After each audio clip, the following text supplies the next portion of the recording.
Voici Abeti Masikini dans son show Abeti.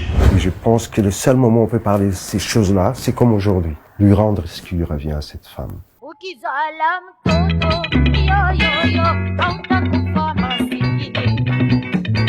Elle a prouvé quand même à l'Afrique et au monde que la femme pouvait faire des choses.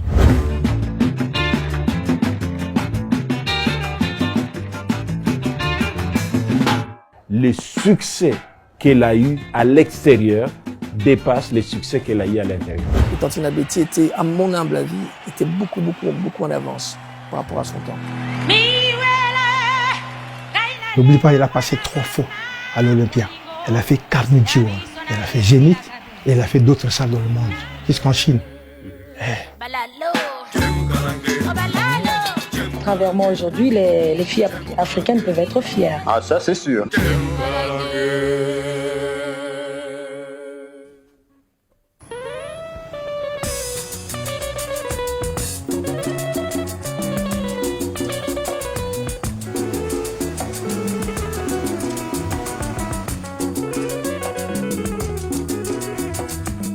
Abeti, elle est née à Kisangani. Son père s'appelle Jean-Pierre Finan. Finan est né en 1922 dans la province orientale. C'est un mulâtre. Sa mère est une Congolaise de la tribu Boa, du territoire de Bondo, dans la province orientale. Le père qui était gouverneur de Kisangani. Le premier gouverneur noir de la province orientale, Lumumba est à Kinshasa. Lumumba, c'est le premier ministre. Et puis après, le président de la République va révoquer les premiers ministres. Et à ce moment-là, Lumumba est arrêté. Lumumba est envoyé à Lubumbashi, où il va être assassiné. Et on va commencer à enlever ses proches. Ses proches sont enlevés, amenés à Kinshasa. Parmi ses proches, on a Jean-Pierre Finan, le papa d'Abeti Masikini, est arrêté, amené ici à Kinshasa. Le papa qui s'en va. Donc vraiment, c'est le déclin, quoi. Donc ces Lumumbis se sont envoyés à Bakwanga et à Bakwanga, devant le public, il y a un procès public, disons, un semblant de procès public où ils sont condamnés à mort et ils vont être fusillés devant la population. Donc voilà comment Jean-Pierre Finan, le papa d'Abeti Masikini, est tué à Mbujimayi en 1961. Abeti, donc sa famille, toute sa famille, se sont repliés côté mère. La famille va déménager de Kisangani, va venir s'installer à Kinshasa. À Kinshasa, la petite Betty Finan va être inscrite à l'école Sacré-Cœur, qui est devenue Bosangani. Je ne sais pas si ça a repris son nom de Sacré-Cœur. Donc, elle commence à étudier là-bas, elle fait des études, mais elle est très passionnée par la musique. Elle a équipé chanteuse dans la chorale. Ce qui m'a trouvé, sa première communion, il y a le piano, dans leur papa, il soit gouverneur, il y a un piano. Et en 1971, elle va participer à un concours organisé par un grand musicien de l'époque qu'on appelait Gérard Madiata. Abeti Masikini participe, non. Betty Finan, elle s'appelait Betty Finan, participe à ce concours, elle sort 3e. Koyemba ya Betty ezali banda bo mwana ti général question na ye kozwa ye.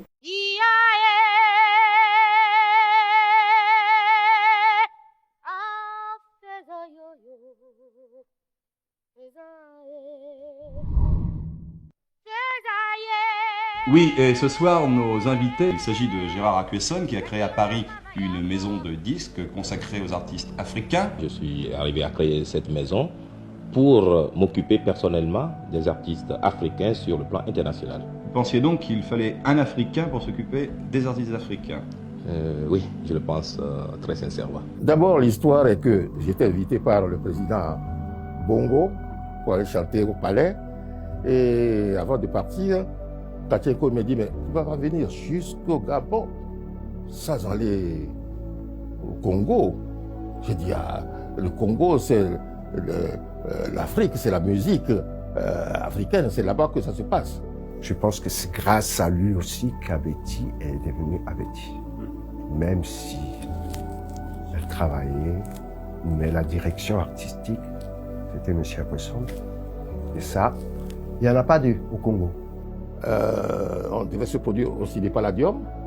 Je vois quelqu'un qui vient me trouver. Monsieur, c'est vous, monsieur Akwesson, c'est vous? J'ai dit oui. Il dit, il faudrait voir une chanteuse extraordinaire. On aurait souhaité que vous la preniez en première partie. Mais ils ont tellement insisté. Moi, j'ai dit bon, vous pouvez venir avec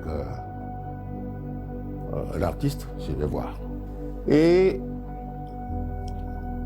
j'ai dit, mais où est la chanteuse? J'ai vu une petite bout de femme qui est arrivée. C'est vous la chanteuse? J'ai dit, ouais. J'ai dit, mais alors, comme c'est vous la chanteuse, alors chantez. Attention, Abeti, ça va être à toi.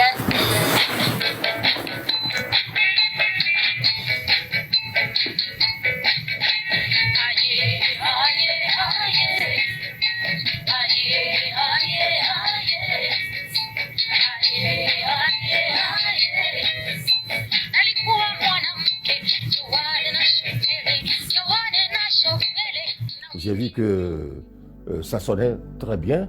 On est venu nous annoncer que le président Mobutu devait passer.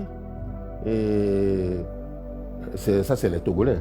Il y a des gens qui ont demandé qu'il faut qu'Abeti soit là, au banquet. Tonton Akwesson avait une vision pour Tontine Abeti. Il ne voulait pas faire de Tontine Abeti une artiste que congolaise, mais plutôt une artiste internationale. D'où la nécessité, je pense, absolue de pouvoir connaître plusieurs genres, de faire un mélange et que son futur soit beaucoup plus ouvert par rapport aux autres cultures. Et le présentateur qui avait beaucoup d'humour a dit, voilà, vraiment, ils avaient passé Julie Akoussa, la chanteuse qui était populaire à cette époque-là au Togo. Elle dit, mais nous aussi, ici au Togo, nous avons notre chanteuse zaïroise. Si tu vois, nous jouons comme ça. Et tous les qui l'accompagnent, les Bokolo, tout ça, toute la délégation, c'était très curieux. C'est quoi ça? C'est là. Alors, on avait bien répété quand on a fait d'autres choses. Quand Betty est apparue, quand elle a chanté.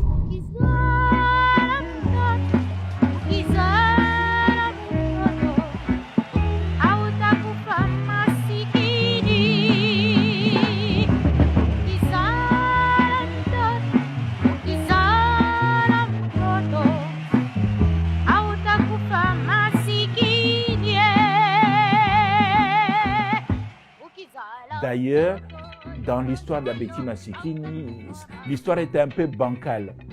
Le succès qu'elle a eu à l'extérieur dépasse le succès qu'elle a eu à l'intérieur. Elle était connue au Togo, donc à l'extérieur, avant qu'elle est rentrée chez elle.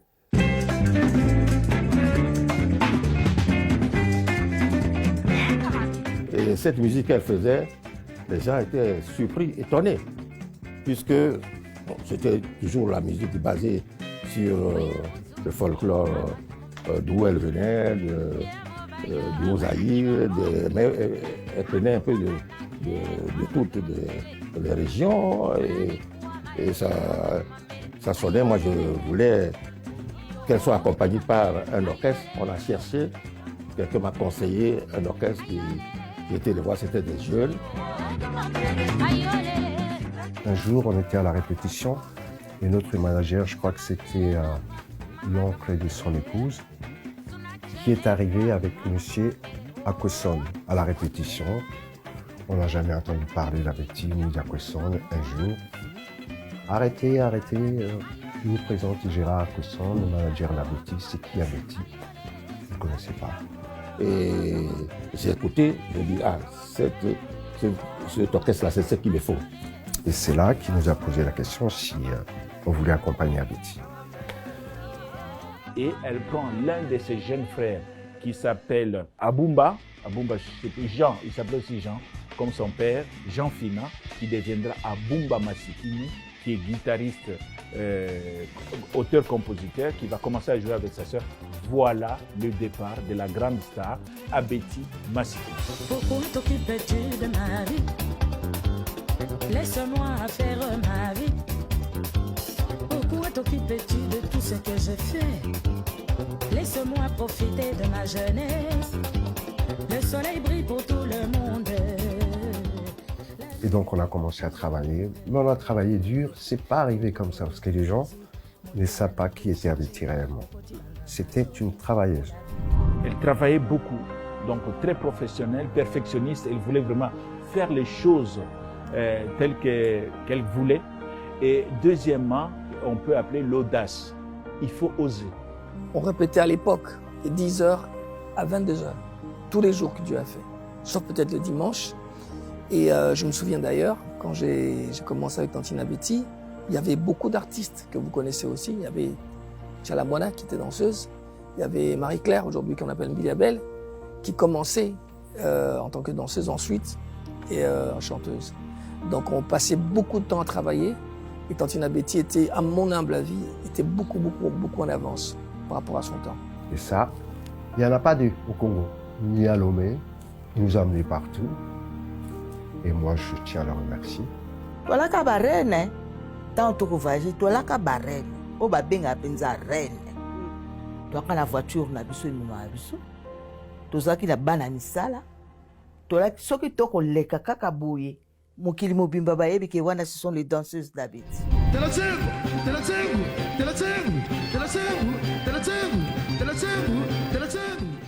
Les danses que ces danseuses dansent, c'est elle-même qui dansait ça.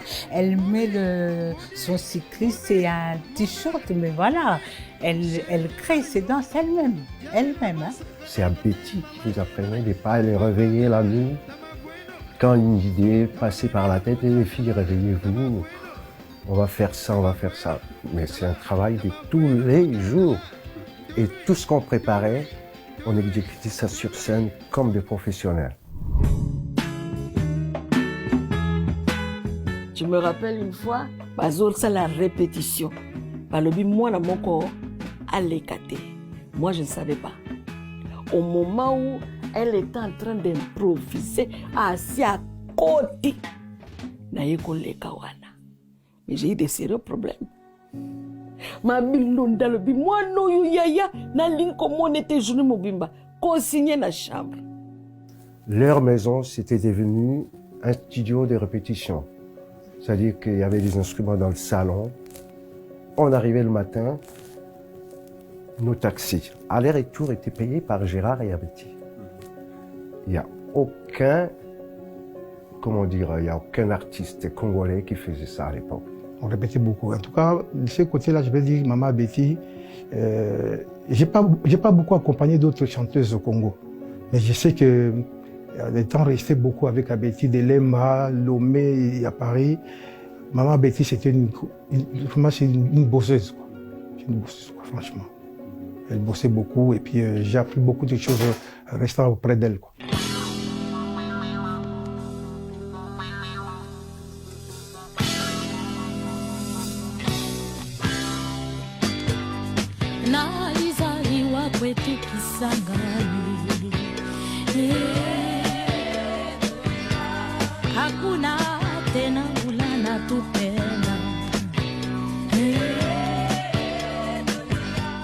Tantine Abeti a su imposer de la musique congolaise, mais vue autrement. C'était du folklore, c'était de la rumba, mais avec d'autres accords. Parce qu'il faut quand même reconnaître que nos accords, souvent de la rumba, malheureusement ou heureusement, ça dépend dans quel angle on le situe, elle est faite de 3-4 accords. Chose que Jean Toubal dit souvent. Elle est belle, certes, mais je pense que la musique ou l'art, c'est quelque chose de très progressiste. L'art doit aller de l'avant, on ne peut pas rester sur la même chose. Et Tantine Abeti avait conscience de ça il y a très longtemps. Vous sentez la guitare, mais Mbunda nezobeti.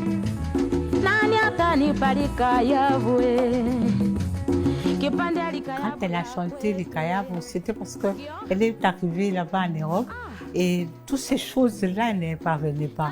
Donc elle a pensé, mon Dieu, hein, les litoumas de chez nous, le Walinasombe, et puis tout ça, c'était la nostalgie. Vous voyez comment elle a aimé son pays, elle a aimé tous les Congolais. Voilà.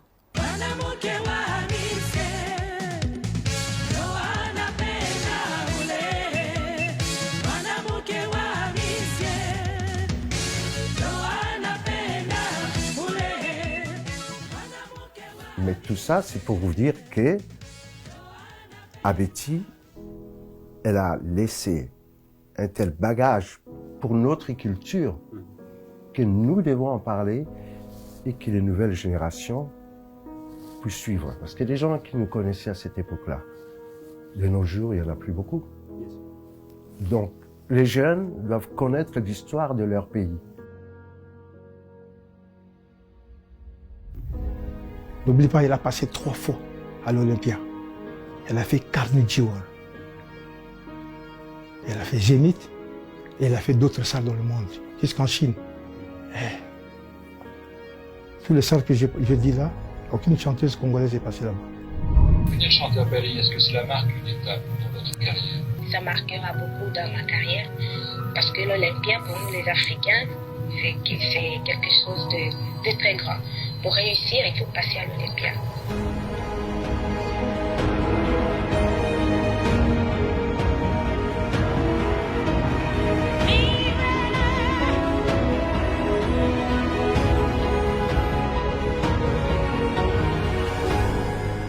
Betty soko akoti abetaka libolongo mpona kosaliwe public akitisi mutu na ye public etelema mwana mama na nga esala ata 30 minutes babetaka maboko.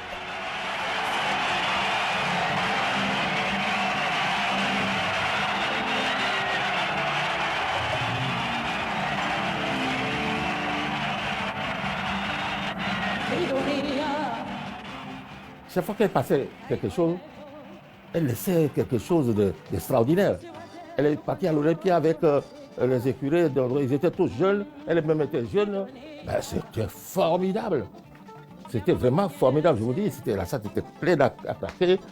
François, le lendemain, titre en première page, Abeti, la Zaïoise, est l'idole d'Afrique. Oh, là, et il dit, Ida.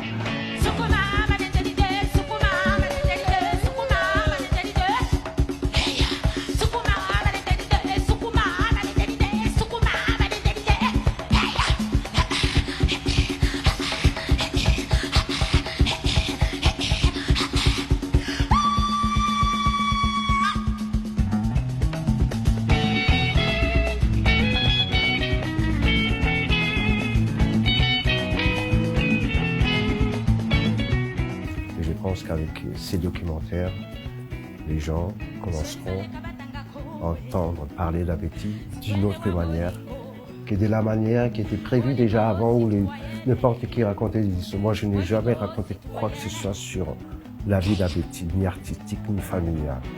J'ai beaucoup de respect. Elle voulait prouver quand même aux hommes que les femmes peuvent y arriver.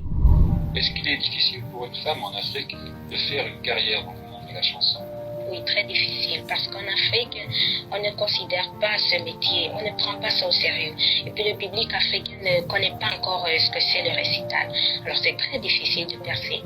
Il faut voyager, il faut sortir pour se faire imposer. Est-ce que vous pensez qu'il est plus difficile pour une femme que pour un homme de faire C'est très difficile pour nous les femmes surtout. Et ça, je pense que je n'ai pas trouvé meilleur artiste qu'Abeti depuis que je fais ce métier. C'est quelqu'un qui chantait juste. Elle était professionnelle. Elle était toujours à l'heure. Non seulement d'une artiste, mais de la femme. En Europe, nous parlons beaucoup. Les hommes, les femmes. Mais au Congo, déjà à cette époque-là, elle était en avance. C'est ça ce que les gens oublient. Et c'était une mère et une femme. Pas seulement une artiste, et c'était une belle personne. Ce que j'ai appris chez elle. J'ai appris beaucoup de choses. Je sais que quand elle est tombée malade, elle me conseillait de respecter ce qu'elle m'avait appris, d'accompagner d'autres artistes. Vous parlez de sa maladie, quand elle est tombée malade.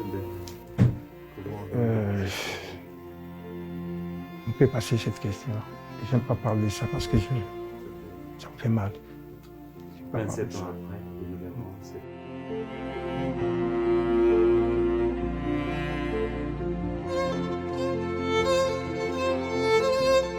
Ça ne passe si, mais Isaka est single.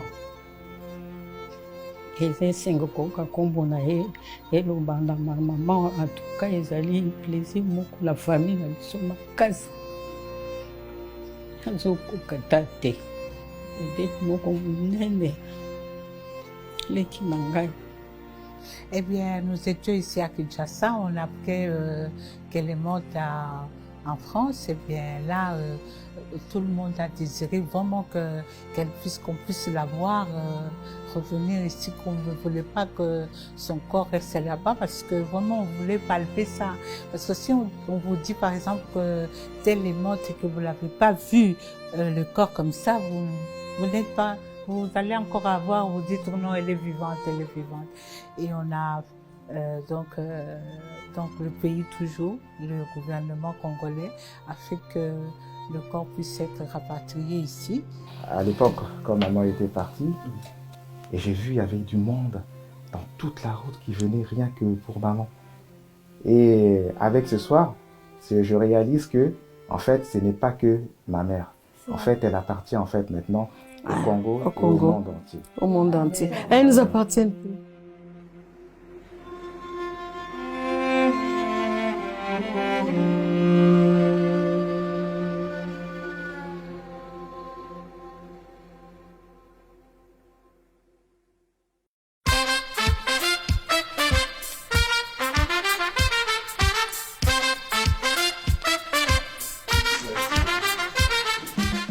Je dois vraiment ici remercier et féliciter la première dame de la RDC d'avoir pensé à Betty Masikini.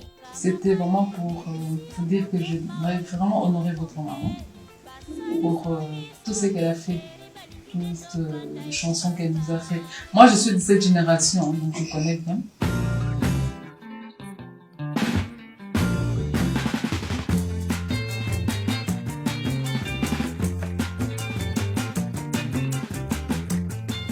Pour moi, ce que Maman Denise a fait,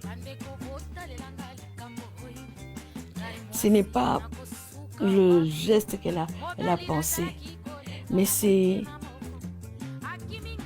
je pense que c'est Dieu qui l'a inspiré. Parce que à Betty, on dit une légende, c'est vrai. On peut enterrer, on peut tout faire, mais un jour ou l'autre, ça sort toujours.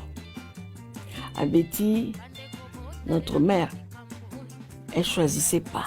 C'est ça l'essentiel, donc ça va. Et là, tant on a Monique Abandi pour reconnaître vraiment l'artiste, vraiment, et bouleverser qui n'a ma casse. Et tant à saluer honneur et à maman, vraiment, j'étais entre guillemets au paradis, quoi.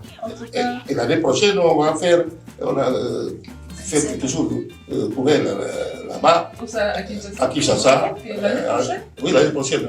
Elle a fait l'année prochaine. Vous allez faire quoi? Moi, personnellement, pour rendre hommage à Betty, j'ai un projet derrière la tête. Nous souhaitons vraiment qu'il y ait un musée et ce musée, qu'on montre vraiment, ce musée-là, on va, musée-école.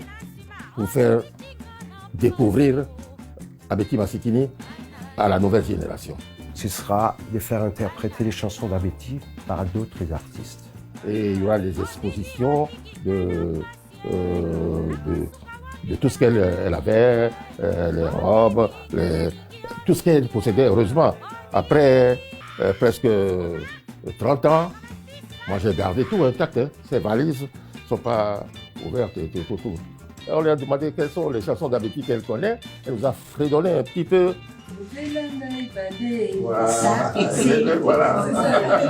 Chéri Badé nous a dit aussi que sa chanson préférée, c'était Ouais Mouloko Wangu.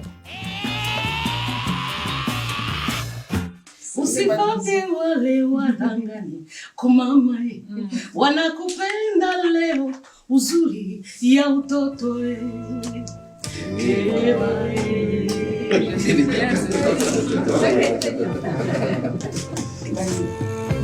Weye muloko wangu ukingali binti lewa yako yote. Moi je dirais que merci beaucoup à ceux qui ont passé pour donner cette honneur à maman Betty. Moi, je dirais que bravo.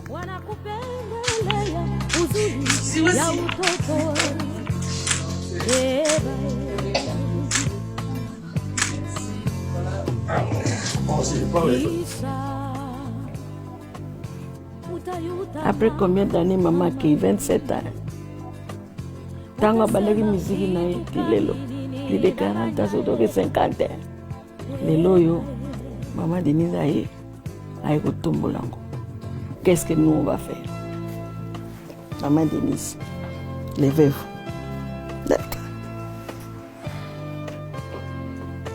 Bisobana, merci maman.